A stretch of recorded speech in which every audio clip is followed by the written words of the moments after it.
கடைசியில பாரதிய ஜனதாவினுடைய பாசிசம் ஒழிகன்னு சொன்னதுக்கு இதே தமிழிசை ஆடி ஆட்டம் என்னெல்லாம் பண்ணாங்க. ஒரு பெண்ணுடைய வாழ்க்கையை இவங்க சிதைச்சாங்க. அப்ப அங்க மாற்று குரலுக்கு இடம் இல்லையா? இதே மாதிரி திருப்பதி நாராயண இதுல ரயில்ல வரும்போது ஒருத்தர் பேசினார், வம்பு பண்ணி அவர்கிட்ட போய் தகராறு பண்ணார்.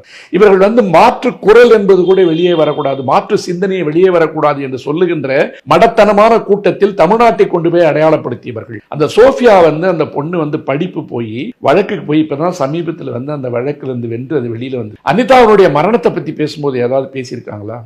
நீட் தேர்வை பத்தி ஏதாவது பேசியிருக்காங்களா? இந்த சனாதன கூட்டம், இந்த 3% கூட்டம் இருக்கு இல்லையா, இந்த 3% கூட்டத்துக்கு ஒரு பெண் அடியாளாக தமிழ்நாட்டிற்கு அறிமுகப்படுத்தப்பட்டவர் தமிழிசை.